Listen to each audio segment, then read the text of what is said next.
이 천지간 만물들아 복 주시는 주 여호와 전능 성부 성자 성령 찬송하고 찬송하세.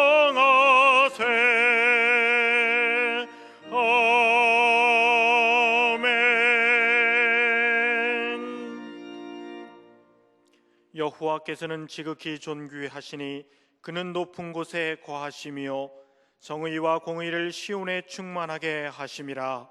내 시대에 평안함이 있으며 구원과 지혜와 지식이 풍성할 것이니 여호와를 경외함이 내 보배니라.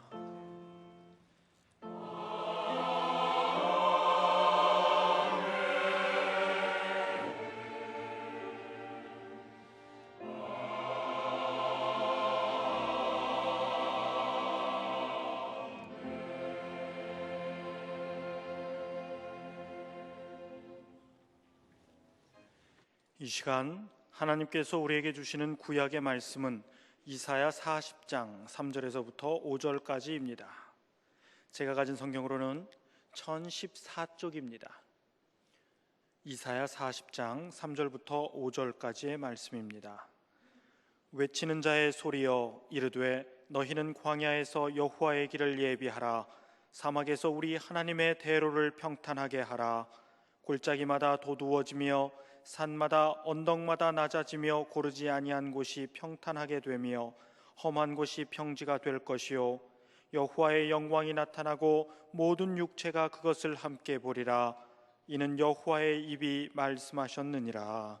아멘. 하나님 아버지여 주신 말씀 따라서 인도해 주소서.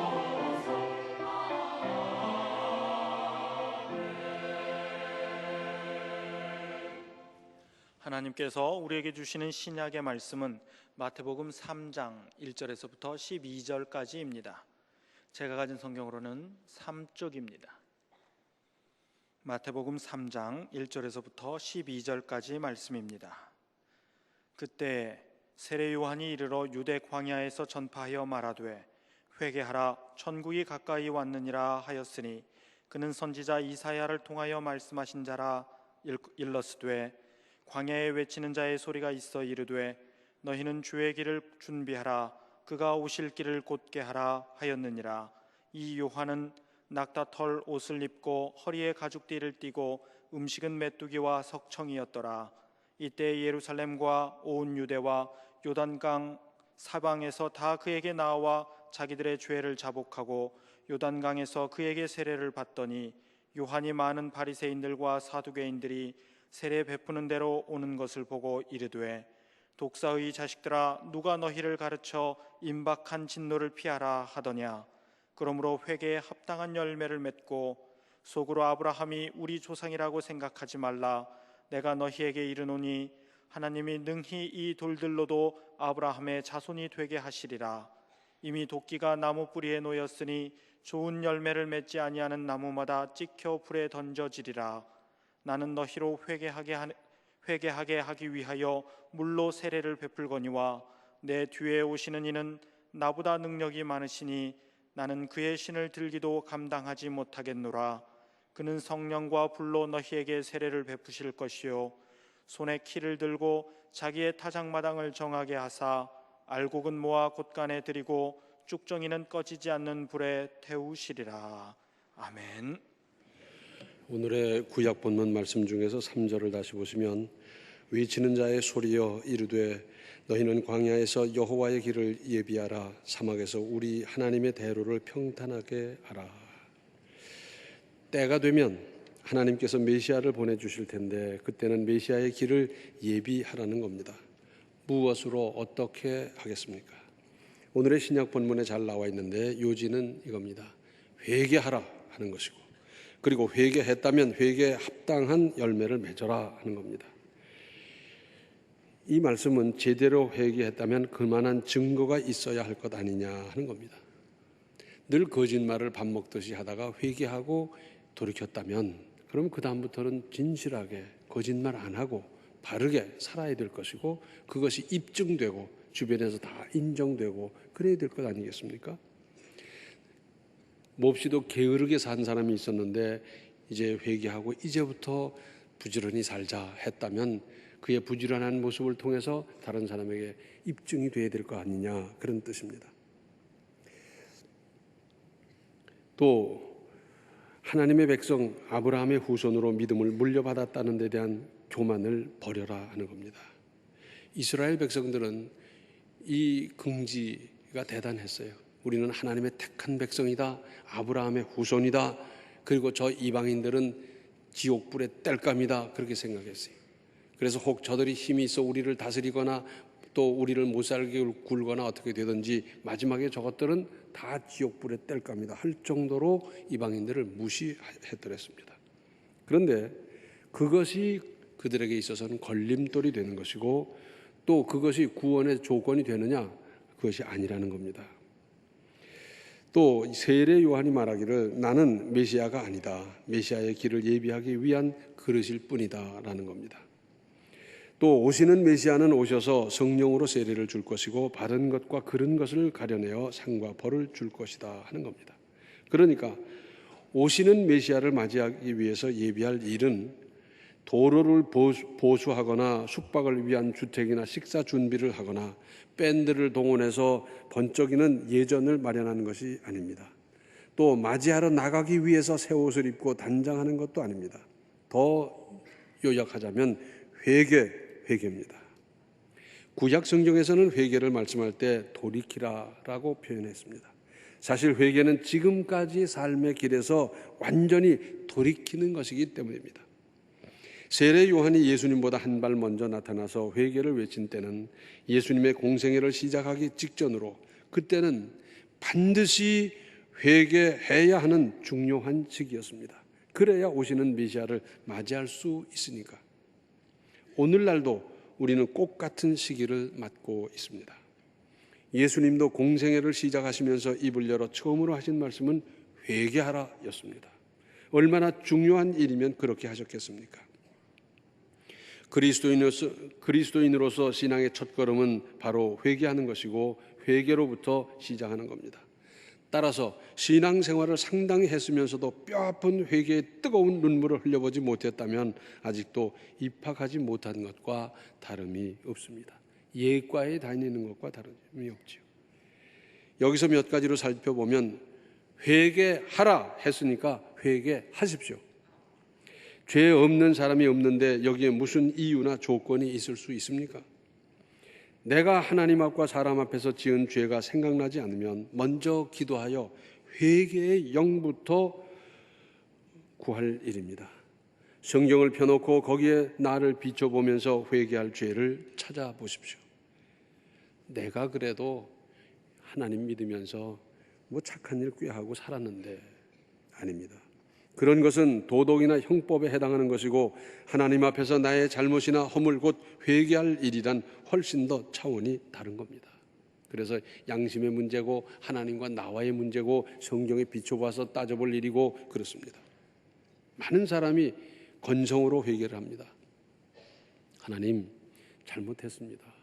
뭐 먹고 살려고 하다 보니 어쩔 수 없이 그랬는데 용서해 주십시오. 이건 회개가 아닙니다. 통회자복이라고 했습니다. 하나님 앞에서 내가 지은 죄에 대해서 가슴 아파하면서 낱낱이 시인하여 자백하는 겁니다. 구약 성경에 보면 옷을 찢지 말고 마음을 찢으라 그러잖아요. 통회자복할 때 마음을 찢는 마음으로 하나님께 기도하는 그것을 나타내다 보니까 실제로 자기 옷을 찢었는데 이제 이게 형식이 되어버렸어요. 그래서 마음으로는 전혀 그런 마음이 없으면서 옷이나 찢으면 되는 것처럼 생각하는 이것이 아니라는 거지요. 그러니까 옷을 찢지 말고 마음을 찢으라고요. 요한일서 1장 9절을 보면 만일 우리가 우리 죄를 자백하면 그는 미쁘시고 의로우사 우리 죄를 사하시며 우리를 모든 불의에서 깨끗게 하실 것이요 했습니다. 우리가 하나님 앞에서 나의 죄를 낱낱이 자백하면 하나님께서는 용서해 주시고 나아가서 그 전에 죄와 연결됐던 모든 것까지도 깨끗하게 하신다고요. 또 회개의 첫걸음은 시인하는 겁니다. 그런데 사람들이 여간 자기 잘못이나 죄를 시인하려 하지 않습니다. 다윗은 죄에 대해서 지적하며 책망받았을 때 일국의 국왕이었지만 그 자리에서 시인하며 눈물로 회개했습니다. 다윗의 위대한 점은 여기에서도 드러나고 있습니다. 그런데 일반 하나님을 모르는 사람은 말할 것도 없고 그리스도인들까지도 어떤 잘못이나 죄에 대해서 우선 핑계거리부터 찾으려고 합니다. 날씨 때문에 어땠다는 둥, 계절이 어떻게 됐다는 둥, 저 사람 때문에 그렇게 됐다는 둥, 무슨 환경이 어떻다는 둥, 다 그래요. 한도 끝도 없어요. 오죽하면 핑계 없는 무덤이 없다는 속담이 생겼고 지금까지도 상당한 호소력을 가지고 회자되고 있겠습니까? 무덤에 가서 물어보면 다 죽은 이유가 있다는 겁니다. 왜 죽었냐? 병들어서 죽었다. 왜 죽었냐? 교통사고로 죽었다. 왜 죽었냐? 물에 빠져 죽었다. 왜 죽었냐? 어째서 죽었다. 다 이유가 있다는 거예요. 이것은 죽은 이유가 있는 것에 대한 설명이 아닙니다. 사람들이 여전히 핑계거리를 열심히 찾아놓고 있다는 데 문제가 있는 것을 지적하는 겁니다. 변명거리를 부지런히 찾으면서 자기를 정당화하려고 얼마나 애쓰는지 모릅니다. 자기의 허물이나 잘못 또는 죄를 시인하는데 용기가 필요합니다. 신앙적인 용기를 가지고 시인하십시오. 그래야 비로소 회개가 시작될 수 있고 죄짐을 벗을 수 있고 그 무덤에서 벗어나 자유를 누릴 수 있게 될 것입니다. 진리가 너희를 자유케 한다는 게 뭡니까? 다 회개하고 용서받았을 때 그리고 주님 주시는 진리로 말미암아 어디에도 꺼리낌 없는 떳떳하고 완벽한 인생을 살아갈 수 있다는 것 아니겠어요? 잠언 28장 13절을 보면 자기 죄를 숨기는 자는 형통하지 못하나 죄를 자복하고 버리는 자는 불쌍히 여김을 받으리라 했습니다. 자기 잘못을 여러 사람 앞에서 돌아다니면서 말하는 그런 뜻이 아닙니다. 하나님 앞에서 숨기지 말아라 하는 겁니다. 그래서 하나님 앞에 내놓고 그래서 낱낱이 고백하고 그리고 지금까지 잘못됐던 것을 버리는 그런 사람 불쌍히 여김을 받는다 그랬어요. 여기서 불쌍히 여김을 받는다는 말씀의 의미는 하나님께서 문제를 해결해 주신다는 것입니다. 죄를 시인하여 하나님 앞에 내어놓고 자복하여 죄 씻음은 물론 새로운 하나님의 특별한 은혜까지 받으십시오. 또 미루지 마십시오. 모아두었다가 월말에 한꺼번에 회개하고 한꺼번에 해결받을 생각하지 마십시오. 그러다가 잊어버려서 빠뜨리는 것이 있으면 어떡하시겠습니까? 언제나 조금 남은 찌꺼기 같은 것이 불씨가 돼서 화재를 일으키고 생명을 앗아가고 문제를 확대시키고 하지 않습니까? 불을 다 정리하는데 요만한 불씨 하나가 남아서 눈에 보이지도 않았더랬는데 그것이 점점 시간이 지나니까 커져가더니 마침내 큰 화재로 발전하고요. 병균을 다 치료했습니다. 깨끗이 했어요. 그런데 병균 몇 개가 남았더니 눈에 보이지도 않는데 그것이 점점 세포분열을 하더니 나중에 큰 병균이 되고 마침내 사람 생명을 앗아가고 그러지 않습니까? 그날 지은 죄는 그날이 가기 전에 바로바로 회개하여 용서받은 홀가분한 마음으로 자리에 드십시오. 그래야 깊은 잠, 만난 잠을 잘 수 있을 것 아니겠습니까? 시편 34편 13절을 보면 18절을 보면 여호와는 마음이 상한 자를 가까이 하시고 충심으로 통회하는 자를 구원하시도다 했어요. 그냥 건성으로 하는 것이 아니라 자기 죄에 대해서 참으로 마음 아파하고 상한 심령이 되는, 여기서 그런 사람을 구원한다는 말씀의 의미 역시 문제를 해결해 주신다는 것입니다. 시편 51편 7절을 보면 하나님께서 구하시는 제사는 상한 심령이라 하나님이여 상하고 통회하는 마음을 주께서 멸시하지 아니하시리이다. 이 상한 심령, 통회하는 같은 말이지요. 가슴 아파하면서 하나님께 회개할 경우 하나님께서 멸시하지 않는다. 이 말씀은 존중히 여긴다는 겁니다. 누구를 통회하는 사람을 하나님께서 그저 너는 안 되겠다 그러면 끝이에요. 천만 사람이 달려들어도 그건 끝이에요. 그래서 그 사람은 이제 멸망당하는 거고 지옥이고 끝나는 거예요. 그러나 하나님이 존중히 여기시면 되는 겁니다. 아무리 많은 사람이 무시해도 하나님이 존중히 여겨주시면 그러면 되는 겁니다. 누구를 통해하는 사람을. 회개 안 하면 어떻게 되겠습니까? 오시는 예수님을 가슴 깊이 모시거나 영접할 수가 없습니다. 죄를 짓는 사람들은 보면요, 밝은 데를 싫어해요. 그래서 껌껌한 골목 무슨 그런 데로 왔다 갔다 하잖아요. 피하는 거죠. 하나님 앞에 나오는 것도 꺼리고 피하고.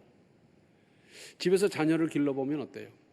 뭐 점수를 잘 받고 그날 무슨 좋은 일이 있으면 부모 앞에 와서 자랑하고 막 부모 앞에서 알찐거리고 그래요. 부모에게 잘못하고 보면 술술 피하잖아요. 사람만 그런 게 아니라 개도 그렇더라고요. 개도 주인을 술술 피하고. 그래서 예수님 앞에 떳떳이 나가서 맞이하는 것이 아니라 피하는 사람이 돼버리고 만다는 거죠. 그리고 회개 안 하면 심판에 이릅니다. 심판받고 싶은 사람이 어디 있습니까? 천국은 누가 갑니까? 회개한 사람이 가는 곳입니다. 천국은 위인이 가는 것이 아니고 대단한 사람이 가는 것이 아니라 회개한 사람이 가는 곳입니다. 회개한 예를 살펴보면 우리가 잘 아는 구약성경 요나서가 있습니다. 지금부터 한 2500년 전쯤 되지요. 선지자 요나는 하나님께서 니느웨로 가라 그랬더니 거긴 가기 싫었어요. 왜? 거기는 적국이고 니느웨 사람들로 말미암아 피해를 많이 입었고 거길 내가 왜 가나 싶고 그래서 도망가야 되겠다. 그리고 이제 베터에 나가봤더니 이게 웬일입니까? 몇 달에 한 번 있을까 말까 한 것 정기 여객선도 아닌데 그때 당시 세상 끝이라고 하는 다시스로 가는 배가 딱 있지 않습니까? 그래서 요금을 내고 배에 탔는데 잘못했거든요. 그러니까 배 밑창에 들어가 숨어 있는 거예요. 갑판에서 하늘을 바라보며 바다를 바라보며 노래를 부르는들 누가 그의 잘못을 알겠습니까마는 죄가 재물에 그렇게 들어가는 거예요. 풍랑을 만났습니다. 사람들이 그럽니다.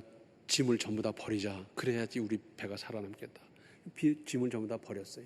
그래도 풍랑이 점점 요란해지니까 말합니다. 자기가 믿는 신한테 기도해가지고 어떤 신의 도움을 받든지 우리가 살아나야 되지 않겠느냐 하면서 찾아다니다 보니까 배 밑층에 가 있어요. 너도 네가 믿는 신한테 기도해봐라. 이때 요나가 깨달은 것은 이 큰 폭풍을 만난 것이 나 때문이구나. 그래서 여러분 나를 저기 바다에 던지십시오. 그러면 될 겁니다. 대단한 일입니다. 자기 목숨을 버려서 고기밥이 되게 한다는 거예요. 버렸더니 풍랑이 조용해졌어요. 그리고 그 버린 요나는 큰 물고기가 삼켜서 물고기 뱃속에서 3일 3야를 죽어라고 기도했더니 그 물고기가 토해냈어요. 요나서 3장 1절로 10절을 보면 여호와의 말씀이 두 번째로 요나에게 임하니라. 이르시되 일어나 저 큰 성읍 니느웨로 가서 내가 네게 명한 바를 그들에게 선포하라 하신지라. 요나가 여호와의 말씀대로 일어나서 니느웨로 가니라. 니느웨는 사흘 동안 걸을 만큼 하나님 앞에 큰 성읍이더라. 요나가 그 성읍에 들어가서 하루 동안 다니며 외쳐 이르되 40일이 지나면 니느웨가 무너지리라 하였더니 니느웨 사람들이 하나님을 믿고 금식을 선포하고 높고 낮은 자를 막론하고 굵은 베옷을 입은지라. 그 일이 니느웨 왕에게 들림에 왕이 보좌에서 일어나 왕복을 벗고 굵은 베옷을 입고 제 위에 앉으니라. 왕과 그의 대신들이 조서를 내려 니느웨에 선포하여 이르되 사람이나 짐승이나 소떼나 양떼나 아무것도 입에 대지 말지니 곧 먹지도 말 것이요 물도 마시지 말 것이며 사람이든지 짐승이든지 다 굵은 베옷을 입을 것이요 힘써 하나님께 부르짖을 것이며 각기 악한 길과 손으로 행한 강포에서 떠날 것이라. 하나님이 뜻을 돌이키시고 그 진노를 그치사 우리가 멸망하지 않게 하시리라. 그렇지 않을 줄을 누가 알겠느냐 한지라. 하나님이 그들이 행한 것 곧 그 악한 길에서 돌이켜 떠난 것을 보시고 하나님이 뜻을 돌이키사 그들에게 내리리라고 말씀하신 재앙을 내리지 아니하시니라. 한번 생각해 보세요. 니느웨 성읍에 어느 날 웬 이상한 행색의 사람이 나타났습니다. 물고기 뱃속에 있다 토해낸 사람, 뭐 옷을 빨아입고 데려 입고 한들 그 옷이 온전했겠어요? 또 그 나라 말로 해야 되니까 서툰 그 니누에 말로 외쳤는데 뭐라고 그랬냐? 40일이 지나면 니누에가 무너지리라. 기분 좋은 말입니까? 이상한 사람이 나타나서 서툰 말로 그러고 돌아다니는 거예요. 사흘 길을 가야 그 니누에를 다 돌 수 있는데 이 사람은 며칠 동안? 하루 동안. 그나마 늦게 시작해서 일찍 마쳤을 것 같습니다. 왜냐하면 이 사람은 니누에를 사랑하는 마음이 없었어요. 이 요나서 4장 뒤를 쭉 보면은 이 요나는 꼭 멸망해야 되겠다 하고 이 멸망하는 모습을 보기를 기대하고 있었던 사람이니까 3일 길을 다닌 게 아니라 하루. 추측건데 그나마 늦게 시작해서 일찍 마쳤을 겁니다. 제가 어렸을 때 교회 학교 선생님들은 꼭 그랬어요. 니누에 가서 회개하라고 그랬다고. 근데 성경에는 회개하라가 아니에요. 40일이 지나면 니누에가 무너지리라. 기분 좋은 말이 아닙니다. 어디서 저런 기분 나쁜 놈이 나타났나, 저걸 체포해라, 두들겨 패라, 뭐 이런 얘기가 얼마든지 나올 수 있는데, 그런데 이 니누에 사람들은요, 이 큰 성읍인데 당시 인구가 12만이었습니다. 2500년 전에 12만이면 이건 대단한 도시인데, 그런데 잡아가두고 두들겨 패고 그렇게 하는 것이 아니라 한 사람 두 사람 한 사람 두 사람 앞집 옆집 하면서 회개하고 눈물을 흘리고 금식을 하고 그랬어요. 이 소식이 왕에게 들어갔더니 왕도 왕복을 벗고 굵은 베옷을 입으면서 짐승도 사람도 다 같이 회개하자, 금식하자 그러면서 열심히 회개했어요. 그랬더니 하나님께서 이 니느웨를 멸망시키려던 계획을 바꾸시고 그 재앙을 내리지 않으셨습니다. 얼마나 대단한 일입니까? 이것은 옛날에 있었던 어떤 역사요 얘기가 아닙니다.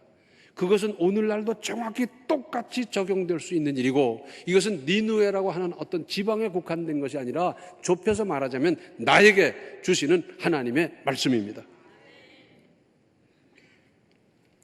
사람에게도 좀 사과도 좀 하시고 회개도 하시고 용서 받으십시오.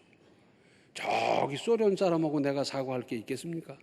가까이 있는 사람끼리 상처를 주고받고 시험이 되고 문제가 되고 다 그렇지 않습니까? 부부간에도 부모 자식간에도 이웃간에도 좀 서로 사과도 하고 회개하고 용서 받으십시오. 그것이 편한 길입니다. 회개하면 어떻게 되나? 회개하면 은혜 받습니다. 회개 안 해서 문제지 회개하면 은혜 받습니다.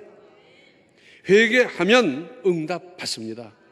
왜 나에게는 은혜가 없습니까? 왜 나에게는 응답이 없습니까? 따지기 전에 회개부터 하십시오. 은혜를 주시려고 그래도 그릇이 준비되어야 주시지요. 더러운 그릇에 좋은 음식을 담을 수가 있겠습니까?